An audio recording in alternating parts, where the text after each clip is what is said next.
the really cool thing about this business is the fact that I can be like, our first kiss is televised, and then I put him... As was mine, by the way. Oh, really? Oh, yeah. Oh, yeah. I'm just going to say it. If you're sleeping on the Stephanie McMahon podcast, the What's Your Story, you're missing out. And I'll tell you why. Because I was missing out. Because I didn't watch this show for a long time. Because Stephanie McMahon, who cares? But then I watched because Paul Heyman was on. And then I watched another because AJ Lee was on. And I got to tell you, man, Stephanie's really, really good at this. I am pleasantly surprised. This is absolutely the best WWE hosted podcast in their entire lineup. Like that whole Fanatics series of podcasts that they have. The Undertaker's got one. That's shit. Cody Rhodes podcast. This is great. This is so good. And it's not that Stephanie's a good interviewer. It's that Stephanie is surprisingly very kind. Like, she's gentle. She creates a warm, comfortable environment for people to just open up and really be able to be vulnerable. And that's a skill as an interviewer, as a host, to create that environment where people you are interviewing can open up and speak freely to the world because they feel comfortable speaking freely to you. It's just a beautiful thing. Stephanie's very, very good at this. All the credit in the world. You should start watching the Stephanie McMahon What's Your Story podcast. Props to Steph. It was great. And this interview with AJ Lee was great. And they got it started hot because the last that we left off on this story between Stephanie McMahon and AJ Lee, there was a little Twitter spat that they had, where Stephanie McMahon posted something or other about speak up, women's rights, blah, blah, blah. And AJ Lee's like, all right, bet, I'm going to speak up, use my platform, and really kind of put Stephanie in her place because the women were not yet getting the opportunities that they have now in WWE. So it was just a bunch of filler, just a bunch of bullshit, or so it seemed. But they got into it right away. No beating around the bush. Here's how it went. AJ was very clear that she would love to do the podcast, but on one condition, that we actually addressed, what we went through. Yeah. So I'd love for you to just kind of set the table. I love to just jump right into that. Yeah. Because I felt the first thing I thought was like, people are going to they're going to think that we're going to glaze past it or not address it. Or long time ago, the women's division was in a different spot, and it felt like an uphill battle a lot of the time. And I was one of the first people really fighting for it quite vocally. And I think when you are sort of the first to do something, you get hurt storming the gates, Sure. It's a little rougher, but I think it's worth it because it opens a path for people that come behind you. But there was an incident on Twitter in which you had posted about equal pay. Yeah, I think it was Patricia Arquette. At one of the award shows had talked about equal pay. Yes. And I did a hashtag use your voice. Yeah. And I don't know if that was the trending hashtag or just what, but I amplified it. Yeah. And then I retweeted it. And I said, wow, while we're talking about use your voice, your female wrestlers have record-selling merchandise and have starred in some of the highest-rated segments of the show several times. Is that it? I thought there was more. You go back up. Oh, and yet they receive a fraction of the wages and screen time of the majority of the male roster. Hashtag use your voice. Yeah. And that to me felt, I liked, in general, I'm fairly direct. I try not to be rude. I think a lot of people are like, oh, I have no filter, and so it's an excuse for being rude. But I think you can be direct, but very practical. And so I felt like it was coming from a practical place, very direct. But I also was a bit I ain't got nothing to lose right now. Yeah. and you were champ at the time. And I was champ so at the actually time. You did have a lot to lose. But to me, I mean, the courage that not only that, right, but the courage that it took to fight for what you believed in. And I appreciate your directness. I'm a direct person as well. I'm sure some people think I'm rude, but I don't mean to be. Like, to your point, I hate all the BS. Like, Yes. let's just have the conversation. Yeah. And I was actually very, it's funny because I was preparing for the interview and I was looking that up. That's how I knew what it was. And I read like all the backstage gossip about what happened. And I was like, oh my God, I don't even think I knew that at the time. Yeah. It's just so interesting because people never really know. Right. No.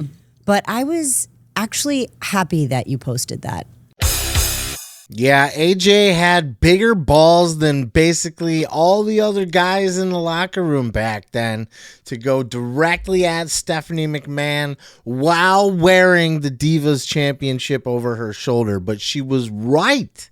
She was right. And Stephanie here acknowledges that.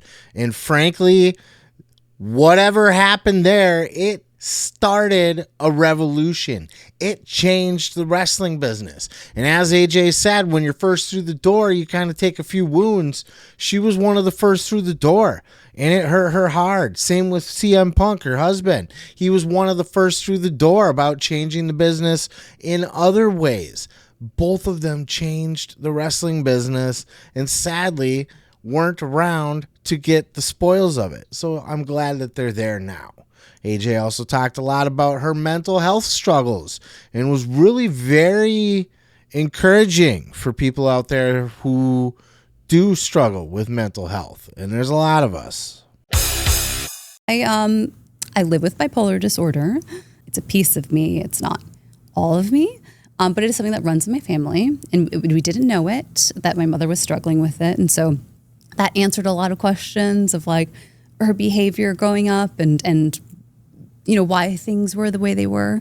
But then it is often triggered and worsened by high pressure situations, high stress. Oh, so you went right into that fire. Yes, yeah. Wow. So I just was really figuring out, from like 19 years old to like 24 was sort of the coming into wrestling and going, being shot, strapped to a rocket. Right. I was still dealing with like this initial diagnosis, and I had just gotten. When were you diagnosed? When I was 19 years old, I believe. Okay. And then I was signed when I was like 21. Okay. So it was just, I didn't have money for medicine. Yeah. I didn't have money for therapy. So I was just given this sort of bomb to like, here you go. Good luck. Yeah, and it wasn't talked about nearly as much. So there wasn't as much information available. Not at all. And there was so much shame and there was so much stigma. Yes, where I thought it could cost me my job if people found out about it. And so I never told anyone. And I remember one person had like sort of an inkling, and that was Caitlin. Because I think we've talked about this story before on her podcast, but we were going to the gym or something, and I was like, I can't leave the car, and I just like sat in the car and like cried while she went out into the gym and like worked out. She's like, "You good?" when she came back. But it was one of those things you had to like sort of suffer in silence and figure out. And so dealing with like the high pressure of like being on television and it brought it all to a head, so to speak. It was a lot all at once. It's important that people talk about this stuff out loud from positions of authority or power or celebrity like AJ Lee, because there's a lot of people out there going through shit that don't know what they're going through, that don't have anybody to talk to, that don't think anybody understands them. Not to turn this whole thing into a PSA or whatever the fuck, but it's important that they talk about things like this. And for Stephanie to give AJ that platform to just, and that was a lot of this interview. A lot of this interview, was AJ talking about her issues with mental health and then talking about her advocacy for mental health, both that she's going out and she's doing speeches and stuff, but also all the different resources that are available for this. It's something that she's very hands-on and passionate about. And, you might be one of those people who don't give a shit about any of that, but to a lot of people, they really, really need to hear stuff like this. So this was great. Great stuff here. But the juicy parts, That's what we all came for, right? Because what we all really want to know is what was going on behind the scenes with AJ Lee and CM Punk. Well, AJ was a little coy about it. She didn't get into as much detail as maybe she did in her book, but she had a fun little conversation with Steph. I mean, the two can relate after all. They both did end up marrying guys that they made out with on TV and were in a storyline with on TV before they were actually romantic in real life. So they had that to bond over. One thing we haven't talked about is your love story, which I know you is very personal. But I'd love to know, like, how did you guys, obviously I had my own life imitated art moment. Yeah. But is there like a moment that you knew? Was it that kiss? Like, how did it happen? Oh my gosh, that's so funny. I mean, the really cool thing about this business is the fact that I can be like, our first kiss is televised, and then I put him. As was mine, by the way. Oh, really? Oh yeah. Oh yeah. Oh my God. We were married and divorced before we actually dated. What a life. And you may have just ruined my childhood. No. Yeah, we had a dry run. I don't think I knew that. Yeah. Whoa. We had a rehearsal. Just ruined our childhood. The chemistry was real. Amazing. Though. The whole time the chemistry was real. Aww. And I'd be like, is he flirting? No, he's not. He can't be. Like, this is just a sort of, Steph, get this out of your head. Oh like, what my are you talking about? gosh. Yeah. And there's the going to be whole different thing. layers to that too. Being, Many. Many layers. who you are. Many onion Well, layers. he was a brave Right? soul. He put his whole career on the line. Yeah. His entire career that he worked so hard for. Right. I mean, Oh, that's cute. That's cute. I mean, that's sort of like we sort of had a dry run as well. Like we dated probably 2 years after our storyline, but our first kiss is on television, and then I put him through a table. as one does. Yes. Wrestling relationships. Yeah, I think we did. Or early on, I think you like respected me to the point of like, in NXT, he was one of the announcers, and when everyone else was like shit on us, he would be like, "But AJ's cool." Like he was always like putting me over, and I think he just knew I like loved wrestling, and so like when we did the storyline together, I remember there was like he was supposed to say something really mean to me in like one of the live, one of the backstages that was like going on live. And it was live, so he didn't say the mean thing, and he like hit on me or something, like he wasn't supposed to.